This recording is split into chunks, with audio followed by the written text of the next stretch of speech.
Quand tu viens maintenant, bonjour. Bonjour Joël Tondji, bonjour également à nos amis téléspectateurs. Alors, promesse, c'est une dette. Vous êtes vraiment là pour nous livrer le point de votre moisson. Quoi de croustillant ce matin avec nos confrères? Premier rendez-vous du mois d'août. Tout à fait, nous l'avions déjà dit, c'est la fête de l'indépendance qui a occupé donc le devant de l'actualité avec le message à la nation du chef de l'État, traduit par plusieurs annonces, entre autres la création d'emplois et la grâce présidentielle. Et c'est des faits qui sont donc revenus à la une des journaux, sans oublier que les confrères sont allés observer le défilé militaire dans la même posture la plupart du temps que les citoyens qui voudraient donc participer à cette même fête. Ils sont donc tenus dans une position respective pour suivre donc ce qui va se passer. Et effectivement, ils ont suivi les observations, les analyses des uns et des autres sont à retrouver à la une des journaux. Et nous allons démarrer avec Actu Express, qui pour répondre un peu au ministre d'État, chargé donc du plan et du développement, qui avait déjà annoncé la création de 2000 emplois en 2018, un fait qui a fait grand bruit dans le pays. Et bien pour cette fois, le chef de l'État a promis 2000 emplois par an. Et le journal Actu Express décrit ferme et solennel engagement du président Talon de créer 2000 emplois par an, nécessité de création d'un observatoire pour une évaluation au 1er août 2020 et 1er août 2019, puisque nous y sommes. Parlons-en. Entre absence de démocratie et morosité économique, s'exclame le journal, sous le signe de l'exclusion et du non-droit, dans une ambiance de terreur et de fractures sociopolitiques. Le Bénin mérite largement mieux, et puis confiant à la vertu du dialogue pour la réalisation du consensus.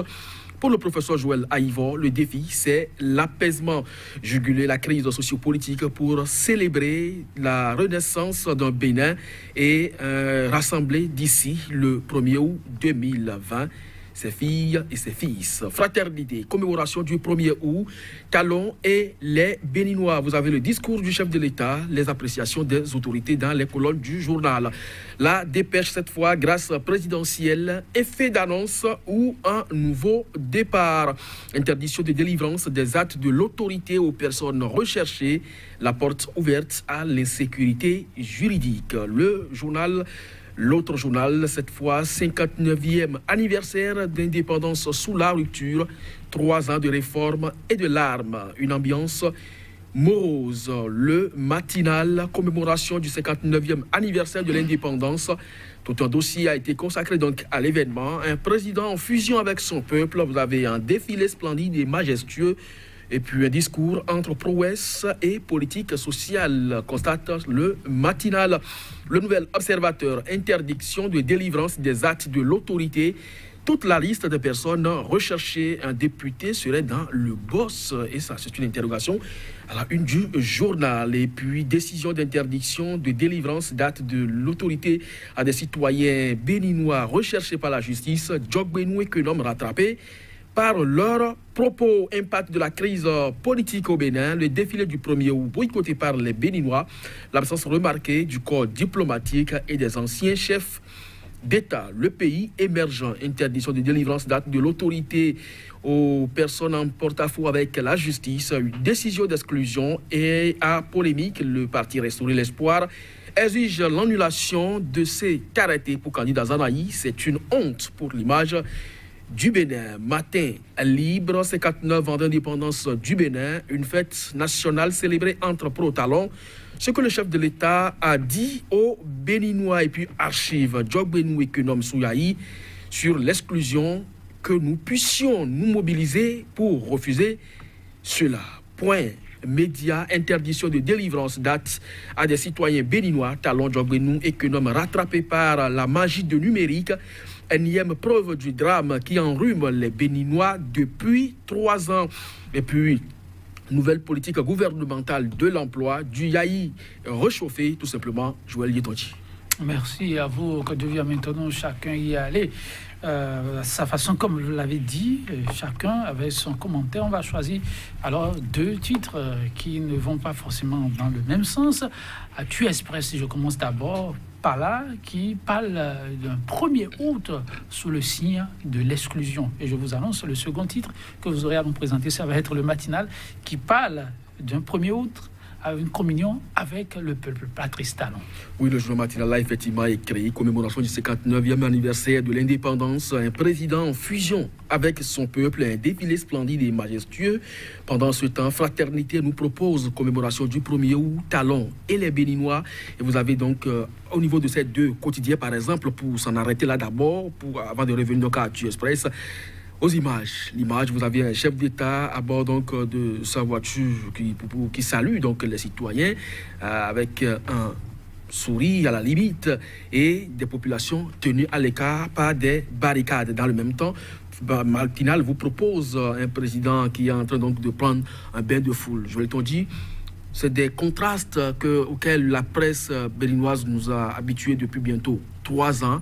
Et lorsque vous descendez un peu les images prises même par la télévision nationale et renvoyées aux téléspectateurs, lorsque vous sillonnez un peu l'artère qui a servi donc à ce défilé, vous verrez que ce n'était pas une fête nationale, mais plutôt une fête institutionnelle. Parce qu'il n'y a que le chef de l'État, des députés et certains élus proches du pouvoir aujourd'hui. Le reste, c'est des bâches, en tout cas, je ne sais pas de quelle nature, mais qui a fermé l'accès au public. Donc, tous ceux qui ont voulu donc suivre ce défilé, à part les images traitées et relayées par la télévision nationale, et vous n'avez donc pas votre opinion à faire donc sur ce qui s'est passé. Et le journal Actu Express de rappeler ce à quoi nous sommes habitués depuis quelques temps, eh bien, c'est la morosité économique. On fait une célébration dans la sobriété. C'est quand même un fait majeur que le corps diplomatique, même accrédité au pays, ne puisse donc pas participer à cette célébration. Est-ce que c'est vraiment la sobriété qui a demandé tout ça?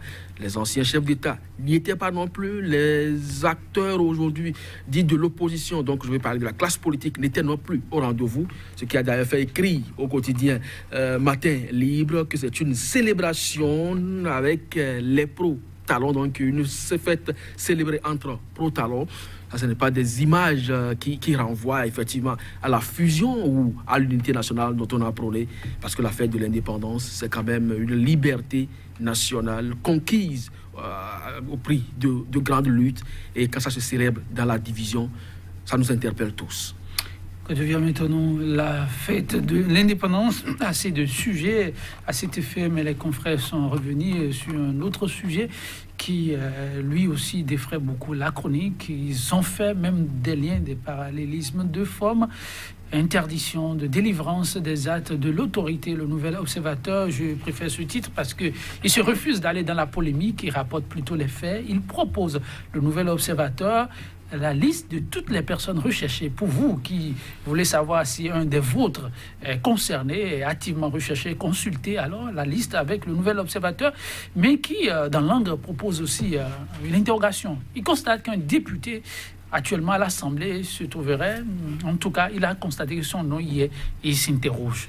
Mais je ne sais pas pourquoi vous voulez vous parler de verser dans de polémiques. Il n'y a pas de polémique à ce niveau, parce que les noms cités, Djogbenou ou Kenom, ils avaient tenu des propos sous le président Boni Yahi.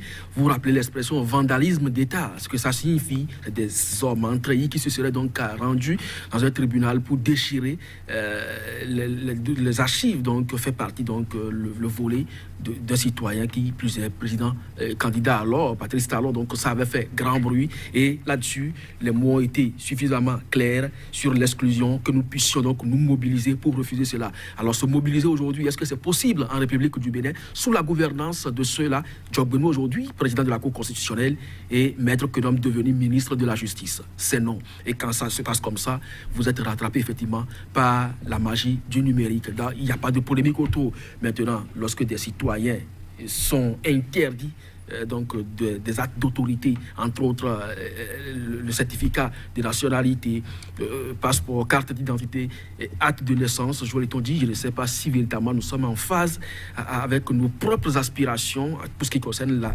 le respect des droits de l'homme et du citoyen. Ça, c'est rien que des interrogations. Vous refusez les polémiques, qu'on n'en crée pas alors assez. En tout cas, la République doit mieux se porter. C'est l'appel qui s'est de lancer à sa façon. Matin libre, célébration sous un signe de l'exclusion. On utilise d'autres mots. Je me gâte trop de relayer certains mots ce matin. Quand je viens maintenant, vous comprenez, l'arrêt à l'unité nationale, on y croit. Alors, Matin libre qui voudrait bien, à travers les lignes, que le chef de l'État revoie quand même la copie. On se projette dans l'avenir pour que, oui, l'unité soit retrouvée.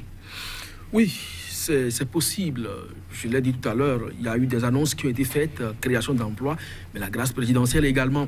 Quand vous parlez d'unité, cette grâce devrait quand même s'étendre à certaines personnalités. Vous attendez à cela. Par exemple, ceux qui sont en exil et ceux qui sont également des détenus dits politiques à ce jour.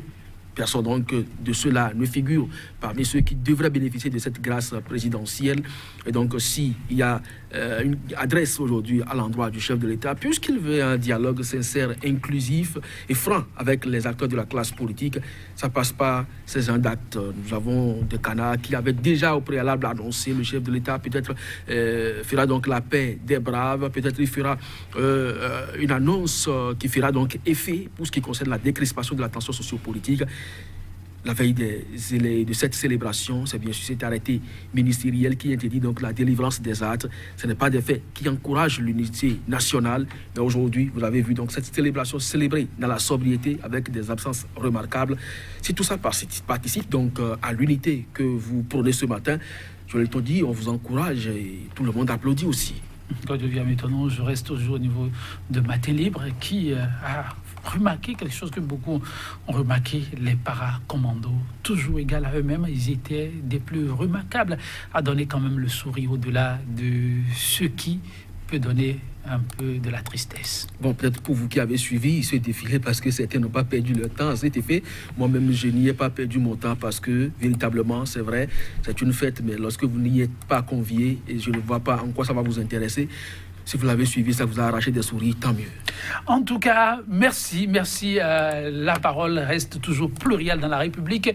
On le souhaite pour longtemps et que ça s'élargit. Pour la revue du jour, mesdames, messieurs, on s'en arrête là. On se retrouve, vous le savez, vendredi aujourd'hui, donc à lundi. Au revoir.